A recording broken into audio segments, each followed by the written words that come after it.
కల్కి సినిమా చూసుకున్నట్లయితే దానికి ఉన్నటువంటి అవుట్పుట్ కి దానికి ఉన్నటువంటి కంటెంట్ కి మినిమం 300 కోట్లు కొట్టాలి లేదా 250 కోట్లు కొట్టాలి డే 1 కానీ చూసుకున్నట్లయితే 191 కోట్ల కంటే 200 కోట్లకే పరిమితం అయిపోయింది. ఇది ఎక్కడ మ్యాజిక్, ఎందుకు ఇంత తక్కువ కలెక్షన్స్ వచ్చినాయని చెప్పి నిన్న నాకు చాలా మంది కామెంట్ చేశారు. దానికి సంబంధించిన వీడియో చేసిన అనమాట. దాంట్లో కొన్ని విషయాలకు అయితే క్లారిటీ ఇవ్వలేదు. అండ్ సెకండరీ రికార్డ్ ఏంటి అనేటటువంటిది ఈ రోజు ఈ వీడియోలో మాట్లాడుకునేటటువంటి ప్రయత్నం క్లారిటీగా చేద్దాం ఫ్రెండ్స్. మొట్టమొదటి మాట్లాడుకోవాలంటే కల్కి సినిమాకి నిజంగానే తక్కువ కలెక్షన్స్ వచ్చాయి. సినిమాలో కంటెంట్ బాగోక కాదు, జనాలు చూడక కాదు. మీరు హైదరాబాద్ లో టికెట్ బుకింగ్ ఓపెన్ చేసి చూడండి, ఆదివారం దాకా టికెట్లు అయితే ఖాళీ లేవు. నెక్స్ట్ సండే దాకా కూడా ఫుల్ అయ్యేటటువంటి అవకాశం క్లారిటీగా కలుస్తుంది అనమాట. కాబట్టి బుకింగ్లో ఏం తక్కువ జరగలేదు. బెనిఫిట్ షోలు అయితే అక్కడక్కడ చాలా తక్కువగా పడ్డాయి అనమాట. అసలు ఒక్కొక్క చోట పర్లేదు కూడా. దీనివల్ల కల్కి సినిమా టికెట్స్కి అయ్యొచ్చు, కలెక్షన్స్కి అయ్యొచ్చు, పెద్ద బొక్క వచ్చిందని చెప్పుకోవచ్చు. అదే బెనిఫిట్ షో వేసి ఉంటే ఒక్కో టికెట్ కి 1000 రూపాయలు పెట్టినా కానీ ఈజీగా సేల్ అయిపోయాయి. అప్పుడు బేభత్సంగా కలెక్షన్స్ వచ్చాయి. బెనిఫిట్ షో పెట్టకపోవడం కల్కి సినిమాకి పెద్ద మైనస్ అని చెప్పుకోవచ్చు. అది కాక semi-final England versus India match ఉంది. ఆ మ్యాచ్ వదిలిపెట్టి ఫస్ట్ షోకి సెకండ్ షోకి ఎవడు కూడా వెళ్ళడు. అయినప్పటికీ వెళ్ళేటటువంటి ప్రయత్నం చేశారు మన తెలుగు రాష్ట్రాల్లో. కానీ నార్త్ లో చూసుకున్నట్లయితే ఎక్కువ మంది మ్యాచ్ చూద్దామని చెప్పి ఆగిపోయారు. దీనివల్ల ఇంకా పెద్ద బొక్క పడింది అనేటటువంటిది క్లారిటీగా అర్థమైపోతుంది అనమాట. ఈ రెండు రీజన్స్ పక్కన పెడితే నిజంగా 250 కోట్లు అనేటటువంటిది చాలా చిన్న టార్గెట్ కల్కి సినిమాకి. ఇంకొక పెద్ద రీజన్ ఉందన్నమాట. అదేంటి అంటే ప్రమోషన్స్ అనేవి చాలా చాలా వీక్ గా ఉన్నాయి అనమాట. వాళ్ళు 600 కోట్లు ప్రమోషన్ పెట్టినప్పుడు మినిమం ఒక 200-300 కోట్లు పెట్టి ఒక రేంజ్ లో ప్రమోషన్ చేసినట్టయితే సినిమా ఎక్కడో ఉండేది. ఆ విధంగా చేయడం ఏదైతే ఉందో ఇది ఇంకా పెద్ద మైనస్ అని చెప్పుకోవచ్చు. ఏ సినిమాకైనా సరే ప్రమోషన్స్ అనేది చాలా చాలా ఇంపార్టెంట్ అనమాట.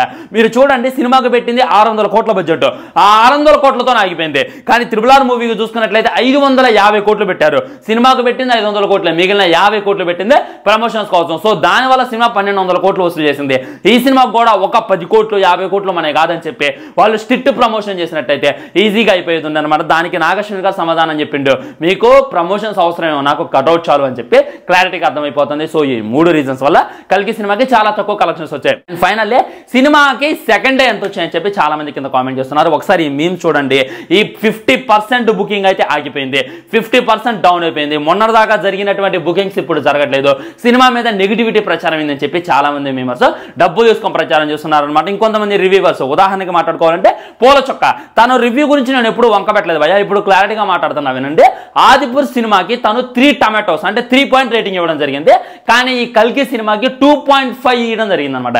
ఇది ఎంతవరకే కరెక్ట్? సో ప్రపంచం మొత్తం హేట్ చేసినటువంటి ఆదిపురుష్ మనోడికి నచ్చింది, ప్రపంచం మొత్తం ఇష్టపడుతున్నటువంటి కల్కి సినిమాకి 2.5 ఇచ్చిందంటే ఇక వీడికి సినిమా చూడటం వచ్చా, రివ్యూ ఇవ్వడం వచ్చా? నీ టమాటాల రేట్ పెరుగుతుంది కానీ నీ రివ్యూ రేటింగ్ పెరగట్లేదు ఎదురా కొడక అని చెప్పి చాలా మంది ఎదుగుతున్నారు. కానీ టు బి హానెస్ట్ మాట్లాడుకోవాలంటే రివ్యూ ఇవ్వడం రానటువంటి one and only reviewer YouTube చరిత్రలో ఎవడైనా ఉన్నాడు, యూట్యూబ్ కమ్యూనిటీలో ఎవడైనా ఉన్నాడు అంటే ఆ పూల చొక్కాగాడు. ఆడి రివ్యూ ఎవడు కూడా పండించుకోమాగని. కానీ బ్యాడ్లకు ఆడు చేసిన రివ్యూకే బేభత్సమైనటువంటి వ్యూస్ వస్తాయి అనమాట.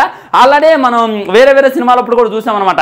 చెత్త సినిమాని లేపుతున్నారు, మంచి సినిమాని తగ్గిస్తారు. దీనికి గల కారణం ఏంటి అని చెప్పి రీసెర్చ్ చేస్తే డబ్బులు తగ్గుతున్నారు అనమాట. మనోడు ఈతో మనోడు ఫేమస్ అవుతుండో, మనోడు చెప్తే జనాలు వచ్చి చూస్తున్నారు అనేటటువంటి ఉద్దేశంతో కొంతమంది మూవీ టీం వాళ్ళు తన్ని కొనుక్కున్నారు. దాన్ని బై చేసి ఈ విధంగా నువ్వు మంచి రివ్యూ అని చెప్పి చెప్తున్నారు. దానివల్ల చిన్న చిన్న సినిమాలు కూడా తను మంచి రివ్యూ ఇవ్వడం, రేటింగ్ ఇవ్వడం అయితే మనం చూడొచ్చు అనమాట. కానీ ఇప్పుడు చూసుకున్నట్లయితే కల్కి సినిమా వాళ్ళు ప్రమోషన్లే సరిగ్గా చేయలేదు, యాక్టర్నే సరిగ్గా ఇచ్చేయలేదు, నిన్నోడు కొంటాడు, సో మనోడికి డబ్బులు రాలేదు అనేటటువంటి ఉద్దేశంతో దానికి 2.5 టమాటోస్ అయితే ఇవ్వడం జరిగింది అనమాట. అంతెందుకు బార్బెల్ పిచ్ మీటింగ్ తన గురించి మాట్లాడుకోవాలంటే ఏ సినిమా కూడా తను పాజిటివ్ రివ్యూ ఇవ్వాలి. కానీ కల్కి సినిమాకి అయితే బేభత్సమైనటువంటి రివ్యూ ఇచ్చాడు. సో తను భయపడ్డాడు బ్రో అంటున్నారు.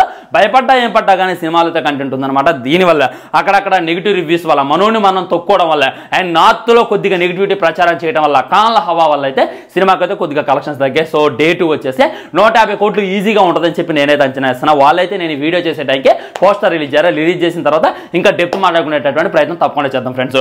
ఓవరాల్ గా కల్కి సినిమా అయితే 300 కోట్లు 2 రోజుల్లో దాటింది అనేటటువంటి రియాలిటీ. దీని మీద మీ కామెంట్ కూడా తప్పకుండా తెలియజేయండి. బాయ్. మరి ఛానల్ సబ్స్క్రైబ్ చేయండి, వీడియో లైక్ చేయండి, వీలైనంత వీడియోని షేర్ చేయండి. అన్నీ మాత్రం చేసి ఉంటాం. నమస్కారం.